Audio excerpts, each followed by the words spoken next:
Nós estamos com o quadrinista Lino Arruda. Ele que é autor da revista em quadrinhos autobiográfica Monstrans, Experimentando Hormônios.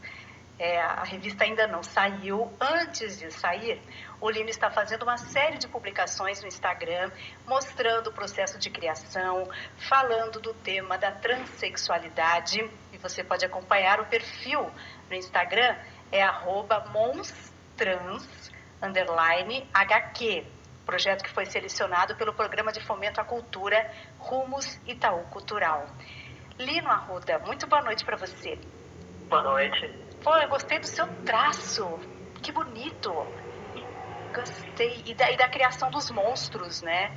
Que você faz. Bom, vamos entender aqui. São 3 histórias de ficção, né? E aí tem a representação dos monstros e tal. E você conta, por meio dessas histórias, a sua própria experiência com as transformações do corpo, é isso?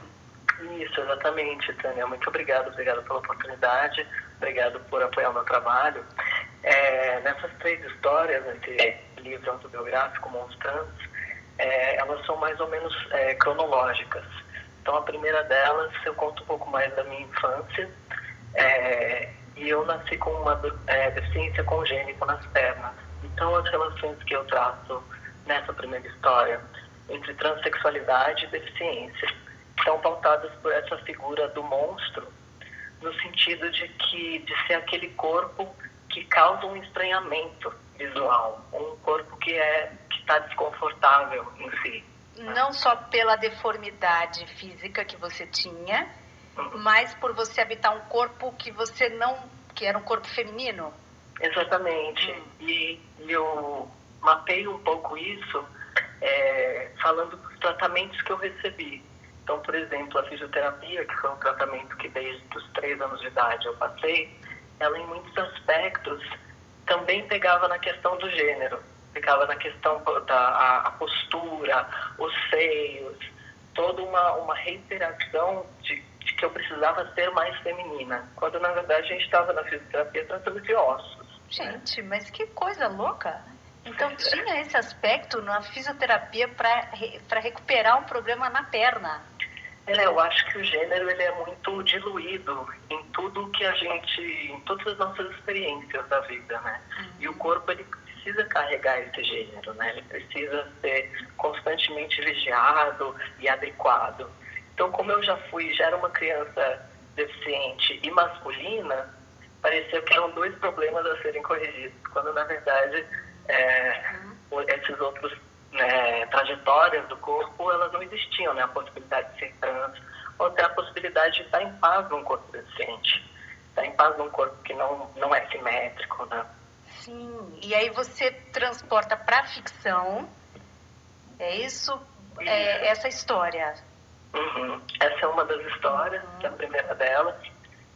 Ficcionalizo, lembro, tem muita coisa de memória, né? De acionar as histórias, e ficcionalizo elas no sentido de que eu dou a minha oportunidade de lembrar dessas histórias, retornar a elas e dar o meu desfecho, né? Orientar para onde eu estou hoje e para como eu gostaria que essa história compusesse a minha narrativa pessoal, né? Acho que é também nesse sentido um trabalho de se repensar, de elaborar as histórias de si. Sim, sim.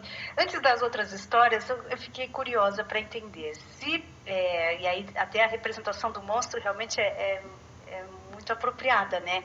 Se você está num corpo que você não se enxerga ainda, um corpo com a perna deformada, e a fisioterapia tentar consertar tudo isso, você se sentia, criança, também deformado por se sentir um menino no corpo de uma menina? Sabe, essa é muito interessante. Essa é uma narrativa, esse é um tipo de discurso muito comum da transexualidade, né?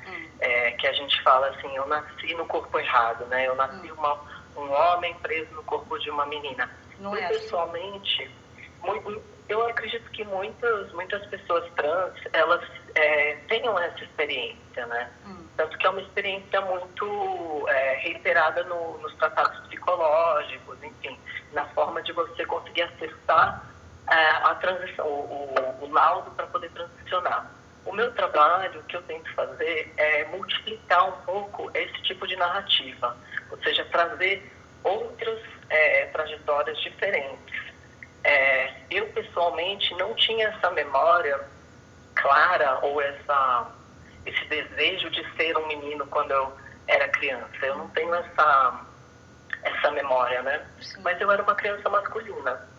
Eu era uma criança que, enfim, brincava como um menino, mas também brincava como uma menina. Eu era sempre o Ken na Barbie. Ao mesmo tempo, usava vestidos. Enfim, então, a minha experiência, acho que cada experiência trans, ela traz a sua própria particularidade. Sim. E esse é uma oportunidade desse trabalho, é poder pluralizar essas narrativas, né? Pensar uma criança que foi feminina e foi masculina também. E, bom, é tanto que você passa por um processo de uma mulher lésbica, não? Exatamente. Eu acho que essa demarcação é muito interessante também para contradizer essa narrativa de eu sempre fui homem ou nasci menino, porque a lesbianidade foi uma parte muito central da minha trajetória. Eu fui a lésbica do colégio, né? Que as crianças, enfim, passei por muitas violências, e esse é o tema que eu trato na segunda história desse livro. A primeira delas, eu uso a figura monstruosa do rato. É um bicho que quer meio que se esconder, que é esquivo, né? Que está sempre meio escapando do olhar do outro, por causa das constantes interpelações, né? Corrija a postura, arruma o pé, ou você parece menino. Então, essa é a figura do monstro que eu uso na primeira história. E na segunda história, eu uso a figura do fantasma.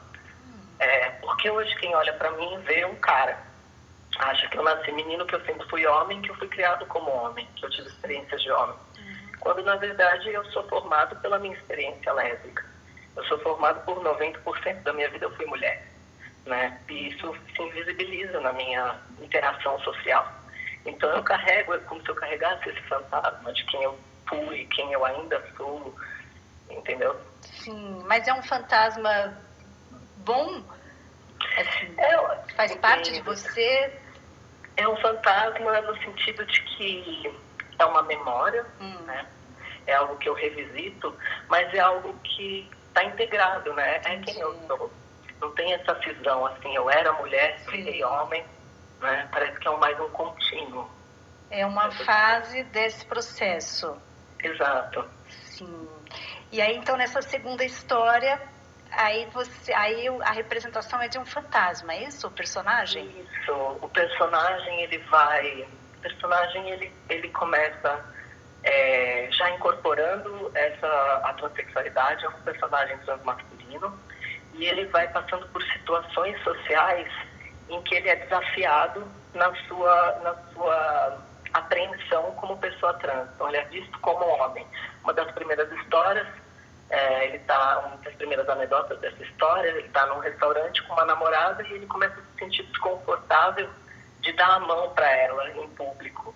Porque quando ele era lésbica, isso era uma coisa que não podia ser feita, né?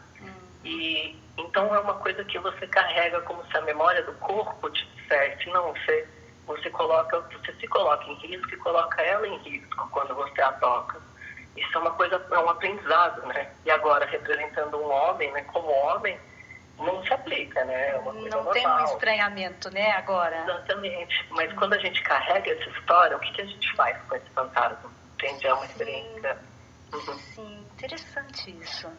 E você ainda tem um receio, quando você sai com uma namorada, com uma mulher, do olhar de estranhamento do outro, ainda que não vai ter, porque a sua figura é bem masculina, né? Eu acho que um receio e, ao mesmo tempo, uma sensação de injustiça. Né? Uma sensação de que, poxa, agora então eu posso, mesma coisa em relação à minha cirurgia, eu fiz cirurgia no peito, e agora eu posso tirar a blusa. Mas várias outras pessoas não podem tirar a blusa em público. Parece uma coisa que você acessa um lugar de privilégio que é injusto. Né? Sim, boa. E a terceira história, Lino? Então, a terceira história, ela é um desdobramento da minha tese doutoral. Eu sou doutora em literatura, e eu fiz a conclusão da minha tese em quadrinhos. Então, esse quadrinho eu peguei e depois enviei para o Itaú e acabei sendo contemplado com o Prêmio Itaú Rumos. Então, essa já está bem estruturada e finalizada. É a história sobre a última vez que eu vi o meu avô, em 2015. Então, em 2013 eu comecei uma terapia hormonal, comecei a alterar o meu corpo e me masculinizar através do uso da testosterona, e a partir daí eu deixei de ver a minha família, porque é um assunto muito difícil, né? Ainda mais vô e vó, que é uma geração ainda mais afastada desses temas. Então eu não vi mais ele por 3 anos. E aí ele estava no leito de morte, em 2015, e a minha mãe pediu para eu vir a Campinas me despedir dele. E eu vim, até coloquei uma roupa, não pus um vestido, mas pus uma roupa que não era tão masculina, e achei que ele me veria. E quando eu cheguei lá, ele não conseguia ver a neta dele em mim, de jeito nenhum. Eu fiz uma voz mais feminina, enfim, fiz uma série de performidades para ele conseguir me ver como mulher, que é o movimento oposto do que a pessoa trans quer, né? Sim, mas você queria ser reconhecido pela referência que ele tinha de você, né? Exato, eu queria poder me despedir dele, porque eu ainda tinha sido a neta dele. Sim, né? claro. Nosso passado não se apaga, né? Claro. Então foi uma série de eventos que aconteceram, mostrei meu RG, a minha mãe escreveu para ele. Foi uma coisa tão absurda. E aí a figura que eu usei para representar a monstruosidade é uma figura que vai se derretendo.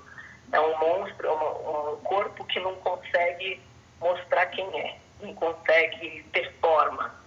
A partir do momento que você não consegue controlar o que o outro está vendo, porque meu avô estava vendo um cara que ele nem conhecia. Dizendo que era neta dele. Exato.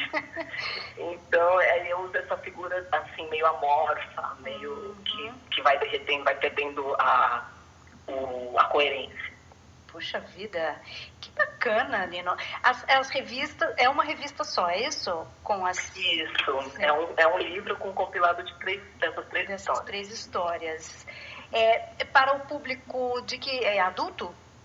É o público adulto, juvenil adulto. Bom. Mas ainda não saiu, né? A previsão é de que saia quando? A gente vai lançar ele em 3 línguas, inglês, português e espanhol, em julho do ano que vem. Mas agora, como eu sou o roteirista, o ilustrador, o pintor, então eu estou podendo mostrar todas as etapas do desenvolvimento. Eu estou gravando alguns vídeos falando das ideias, mostrando as técnicas, trabalho em aquarela, mostrando a pintura, o tipo do papel. Bem legal. Então dá para acompanhar. No Instagram, né? Exato. Que é o Monstrans. O nome é muito bom, Monstrans. Isso, e tem também o site. No site dá para acompanhar, tem um blog, linoarruda.com, e dá para acompanhar os mesmos vídeos. Como é que é o site? Lino Arruda. Linoarruda.com. Muito bom, você acompanha, e aí no ano que vem, então, daqui a um ano, né, por volta de julho do ano que vem, sai a revista, o livro. Lino, muito legal, muito obrigada, viu, pela entrevista. Obrigado a você, Tânia. O quadrinista Lino Arruda contando a sua experiência, né, nesse livro que vai sair, Monstrans, experimentando hormônios, e você pode acompanhar, enquanto não sai o livro, todo o processo criativo no site do Lino, linoarruda.com, ou no Instagram, no @monstrans_HQ.